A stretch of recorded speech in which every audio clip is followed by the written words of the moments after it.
अब हम लोग पूर्णांकों का गुण पार्ट 2 में व्याकरण के अंतर्गत सम्मिलित या संवरक गुण देखेंगे, अर्थात घटाव के अंतर्गत सम्मिलित या संवरक गुण। ये इसका नियम होता है, ये इसका परिभाषा है, दो पूर्णांक संख्याओं का अंतर सदैव पूर्णांक संख्या ही होता है। जैसे 5 पूर्णांक संख्या है, इसे अंतर किए घटाना है 4, घटाए तो 1 आए, तो 5 पूर्णांक संख्या है, 4 भी पूर्णांक संख्या है, और इसका जो घटाव फल होता है अंतर, ये 1, ये भी पूर्णांक संख्या है। इसके अलावा और भी अगर उदाहरण देना चाहते हैं तो -4 पूर्णांक संख्या है, में से घटाना है 2, तो -4 में से 2 घटाएंगे तो समान चिन्ह एक जगह इकट्ठा होता है, तो -4 -2 हो गया -6, तो -4 एक पूर्णांक संख्या है और 2 पूर्णांक संख्या है, और इसका अंतर भी पूर्णांक संख्या ही हुआ, इसका अंतर भी पूर्णांक संख्या ही हुआ प्राप्त हुआ हमें। तो अर्थात व्याकरण के अंतर्गत पूर्णांक संख्या सम्मिलित या संवरक है।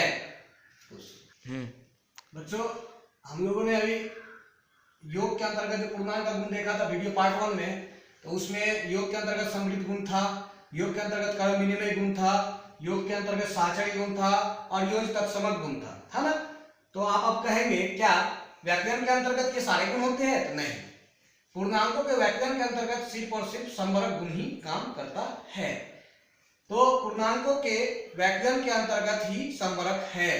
तो अभी इसका हम प्रमाण आप लोग दिखाएंगे। पूर्णांकों के व्याकरण के अंतर्गत क्रम विनिमय, साहचर्य तथा तत्समक गुण नहीं होता, प्रूव करते हैं। पहले हम लेते हैं क्रम विनिमय। देखिए, तो क्रम विनिमय में देखेंगे, क्रम विनिमय हम कोई दो संख्या लेते हैं, कोई दो परिमेय क्या नाम है पूर्णांक लेते हैं, 4 में से घटाते हैं 5 को, 4 में से व्याकरण किए 5 को, तो आया -1। अब क्रम बदलने से भी आना चाहिए, तो 5 घटे 4 आया क्या, 5 से 4 गया 1, तो ये -1 और 1 तो बराबर नहीं है, तो अर्थात 4 - 5 बराबर 5 - 4 बराबर नहीं है, अर्थात यह क्रम विनिमय को फॉलो नहीं करेगा। ठीक है, तो इसके बाद सेकेंड है आपके पास क्रम विनिमय के बाद साहचर्य। साहचर्य में भी देख लीजिए व्याकरण का साहचर्य क्यों नहीं होता है। तो हम कोई 3 अंक लेते हैं, पूर्णांक लेते हैं 5 4 2। अब इसको घटाना है, तो पहले शुरू के 2 संख्याओं का घटाव करते हैं और उसके बाद तीसरे संख्या से घटाएंगे, तो 5 में से 4 गया 1, 1 में से घटाए 2, तो कितना बच गया -1। अब 5 को आगे छोड़ते हैं, बारी बारी से कह दिए थे, तो 5 घटा 4 - 2, तो देखिए 5 घटाओ 4 में से 2 गया 2, तो कितना आया 3।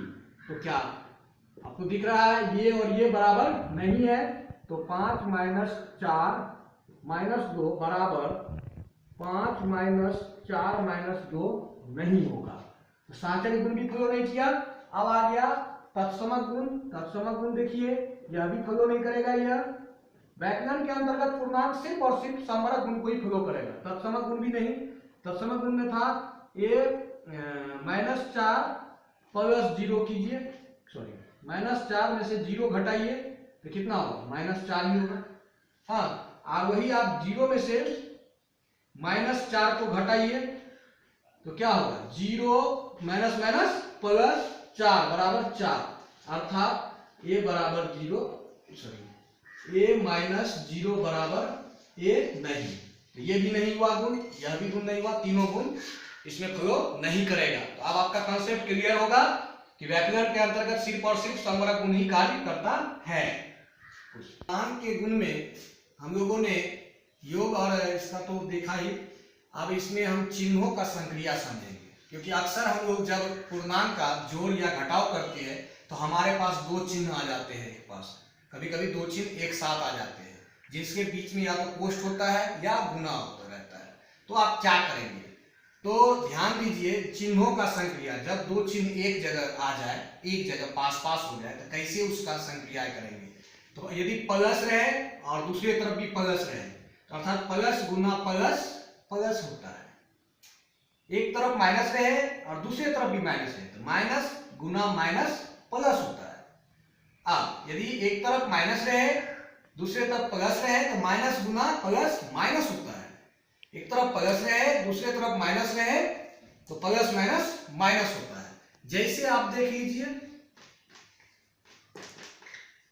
जैसे हमने लिया 4 जोड़ 5, तो देखिए 4 के आगे कोई चिन्ह नहीं है, अर्थात ये प्लस में है। हाँ, और यहां भी ये प्लस में है, तो ये तो आसान है, यहाँ प्लस है, ये प्लस, एकदम आसान है। 4 प्लस 5 आप लोग 9 आसानी से लिख देते हैं। वही हमारे पास अगर रहे 4 जोड़ माइनस 5, तब क्या करेंगे, तो यहाँ 4 है, ये तो प्लस में है ही, यहाँ एक प्लस है और माइनस भी है, प्लस और माइनस दोनों है, 4 में माइनस 5 को जोड़ना है, तो प्लस माइनस दोनों एक जगह चिन्ह आ गया। तो ऐसे स्थिति में क्या करेंगे, ये कोष्ठ एक तरह से गुना का काम किया, तो प्लस गुना माइनस, याद रखेंगे प्लस गुना माइनस माइनस, तो 4 लिखने के बाद प्लस गुना माइनस माइनस, तो 4 में से 5, 4 माइनस 5, 4 घटे 5, तो इसमें क्या होगा, अब 4 घटे 5 है तो होगा तो घटाओ ही, तो 5 4 में से 5 तो नहीं घटेगा, 5 में से 4 घटेगा, तो 5 से 4 घटाएंगे तो 1 होगा। और चिन्ह की जहां तक बात रही, तो ये प्लस में 4 है और माइनस में 5 है, तो किसका मान अधिक है, माइनस का मान अधिक है, तो चिन्ह भी यहां पर माइनस ही होगा। यदि हमारे पास फिर 3 है, -3 है, प्लस -6 बराबर पूछ रहा है, तो देखिए एक तरफ -3 है, जोड़ना है -6, -3 में -6 जोड़ना है, तो तब हम क्या करेंगे, तो -3 तो लिख ही देंगे ऐसे ही। अब हमारे पास यहाँ पर दो चिन्ह है, प्लस और माइनस, अब बीच में कोष्ठ है, कोष्ठ का गुना समझ लीजिए यहाँ पर, तो प्लस गुना माइनस माइनस, तो माइनस माइनस 6, तो अब दोनों चिन्ह समान चिन्ह है, तो कभी भी याद रखिए समान चिन्ह, यहाँ पर गुना मत कर दीजिएगा, बहुत बच्चे क्या करते हैं माइनस माइनस प्लस, ऐसा नहीं होता है, गलत है ये तरीका। यहाँ पर माइनस के बाद एक अंक है, तो उस अंक आपको गुना नहीं बन रहा है जो आप गुना कर दिए, गुना इस कंडीशन में होगा। तो आप यहाँ पर ध्यान रखेंगे, ये माइनस में 3 है, माइनस में 6 है, दोनों समान जाति की राशि है, समान चिन्ह की राशि है, तो दोनों को एक जगह इकट्ठा करेंगे, माइनस में 3 है, माइनस में 6 भी है, तो माइनस में कितना हो जाएगा 9, तो 9 चिन्ह होगा माइनस। That's all. अब है आपको, यदि हमारे पास रहा 4 -3, 4 घटाओ 3, इस कंडीशन में 4 तो प्लस में शुरू में लिखा गया, अब यहां पर भी माइनस है, यहां पे भी माइनस है, तो माइनस गुना माइनस प्लस होगा, माइनस गुना माइनस प्लस होगा, तो 4 + 3 7 होगा। देख लिया आप लोग, हम सभी देखे किस प्रकार से चिन्हों का, जब दो चिन्ह एक जगह हो तो कैसे उसका संक्रिया होता है।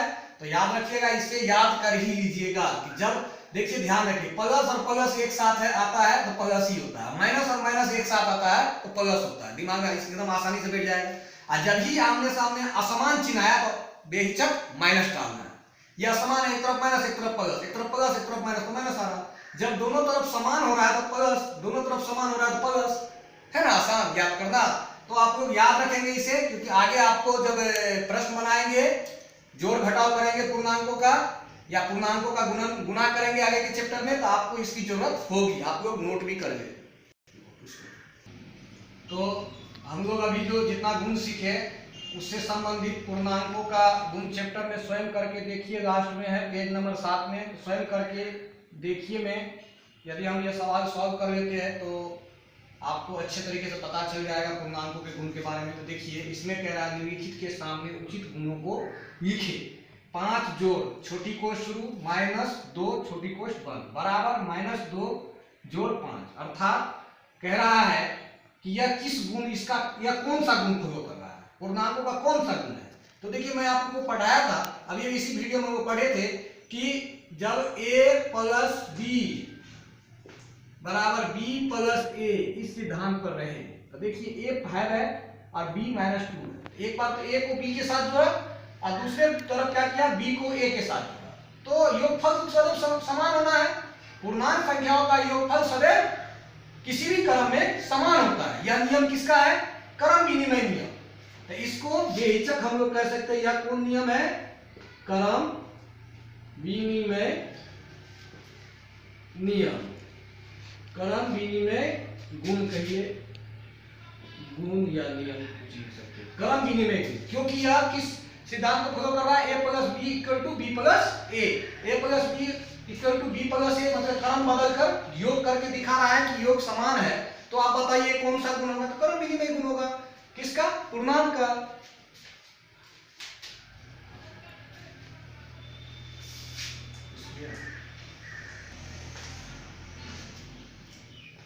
मध्यम कोष्ठ शुरू छोटी कोष्ठ शुरू -2 प्लस 5 मध्यम कोष्ठ बंद प्लस छोटी कोष्ठ शुरू -4 छोटी कोष्ठ बंद बराबर -2 जोड़ मध्यम कोष्ठ शुरू 5 जोड़ छोटी कोष्ठ शुरू -4 छोटी कोष्ठ बंद मध्यम कोष्ठ बंद।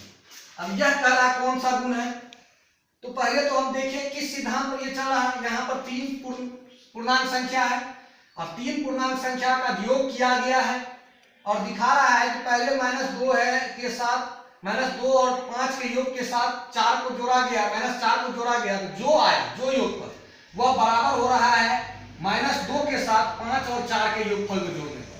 तो यह कौन सा नियम है कि पूर्णांक तीन पूर्णांकों को बारी बारी से क्रम बदलकर जोड़ने पर योगफल समान होता है। यह हमारा साहचर्य नियम था। यह जो गुण प्रयोग कर रहा है वह कर रहा है a प्लस बी, पहले a प्लस बी को जोड़ा फिर उसके साथ c को जोड़ा, अब a में b प्लस c के योगफल को जोड़ा। तो ये क्या कौन सा गुण प्रयोग करता है, तो योग का साहचर्य गुण, योग का साहचर्य गुण। तो इसके आगे हम लोग समझ करके देखिए मैं योग का साहचर्य गुण लिखेंगे। यह योग का साहचर्य गुण है, पूर्णांक के योग का साहचर्य गुण हमारा -25 प्लस 0 बराबर करता है -25 होता है। यह कहता है कौन नियम है, तो ये कौन नियम है, किसी भी पूर्णांक में 0 को जोड़ने पर वही पूर्णांक आता है, ये योग तत्समक गुण होता है। अर्थात यह सिद्धांत है a plus 0 equal to a। यह कौन सा गुण हुआ, योज तत्समक गुण। इसके आगे लिखेंगे योज तत्समक गुण। रहने दो इसी। 4 नंबर में है -12 प्लस -5 बराबर -17। यह कौन सा गुण है, तो यह गुण हमें दिखाता है कि दो पूर्णांक संख्याओं का योग सदैव पूर्णांक संख्या ही होता है। तो यह कौन गुण है, पूर्णांकों का योग के अंतर्गत सम्मिलित गुण, योग के अंतर्गत सम्मिलित गुण। तो आंख मूंद के लिखेंगे योग के अंतर्गत सम्मिलित गुण। यह जो गुण प्रयोग कर रहा है योग के अंतर्गत सम्मिलित गुण को प्रयोग कर रहा है, अर्थात पूर्णांक संख्या और यदि पूर्णांक संख्या योगफल जो है, दो पूर्णांक संख्या का योगफल सदैव पूर्णांक संख्या होता है। यह योग के अंतर्गत सम्मिलित, इसका सिद्धांत होता है a कोई पूर्णांक है, b कोई पूर्णांक है, तो इसका योगफल भी पूर्णांक ही निकलेगा। a पूर्णांक, b पूर्णांक, तो c भी पूर्णांक ही होता है। ठीक है, तो हमारा स्वयं करके देखिएगा। यह सवाल, यह गुण वाला सवाल आपको 4 सवाल थे। चारों सवाल मैंने हल कर दिया कि कौन कौन सा गुण किसमें फॉलो कर रहा है। आप लोग भी सही से अध्ययन करेंगे। देखिए स्वयं करके देखिए, मैं दूसरा स्वयं करके देखिए है, कुछ सवाल है हमारे पास जिसे हमें हल करना है। कह रहा -5 माइनस 50 क्या होगा। तो अभी हम लोग चिन्हों का संक्रिया देखे थे, उसे दिमाग में रखना है माइंड में। तो -5, यहाँ 2 चिन्ह आ रहा है, माइनस और माइनस। तो माइनस माइनस मैंने कहा क्या होगा, प्लस। तो ये पोस्ट हट गया 50। तो माइनस में 5 है, प्लस में 50 है। माइनस में 5 है और प्लस में 50 है। तो घटाव तो होगा श्योर। तो 50 से 5 गया 45, और चिन्ह किसका अधिक है, माइनस वाले का 5 ही है और प्लस वाले का 50 है। चिन्ह क्या होगा, प्लस, अर्थात 45 आंसर। Plus 45 answer. दूसरा सवाल है, दूसरा प्रश्न है 20 माइनस 45। तो यहां पर भी 20 है, माइनस और माइनस, बी के कोष्ट था, माइनस गुने माइनस प्लस। तो 20 में 45 जोड़ेंगे तो 65 ही, चिन्ह तो प्लस है ही दोनों तरफ, तो 65 ही होगा। तीसरा है -55 माइनस प्लस 75। हाँ, इसमें -55, यहाँ पर माइनस और प्लस 2 चिन्ह है एक साथ, माइनस गुने प्लस माइनस ही होता है, माइनस प्लस माइनस 75। अब जब दोनों चिन्ह समान है, दोनों समान चिन्ह है, यहाँ भी माइनस है, यहाँ भी माइनस है, तो समान चिन्ह की राशियां हैं, तो समान चिन्ह की राशियां इकट्ठा होती है। घटाइएगा मत, गलत हो जाएगा आपका, है ना। यहाँ भी माइनस है और यहाँ भी माइनस है, तो दोनों तरफ माइनस है, तो आप इसको एक जगह इकट्ठा कर लीजिएगा। तो 5 और 5 कितना होगा, 10। 5 7 12 1 13, चिन्ह क्या होगा, माइनस ही होगा। घटाइएगा मत। बहुत बच्चे क्या करते हैं, -55 माइनस घटा के 20 आंसर ही देते हैं। यह गलत होता है ना, क्योंकि समान चिन्ह जब ही रहे आपके पास, इकट्ठा करना है ना। ये दोनों एक जैसा है, एक जैसा है तो एक जगह रहेगा, तो इसमें कभी अंतर मत कीजिएगा। अभी आपके पास 4 नंबर सवाल है हमारे पास, -60 घंटे -4। अभी देखिए माइनस में 60 है, रहने दीजिए, ये इधर है माइनस, रहने दीजिए। अब यहाँ पर 2 चिन्ह है, माइनस माइनस प्लस, तो प्लस में 4, तो माइनस में 60 और प्लस में 4 है।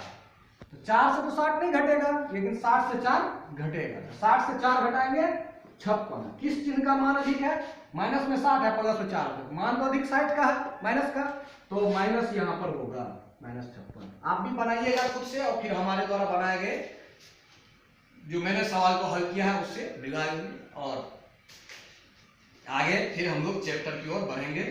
धन्यवाद।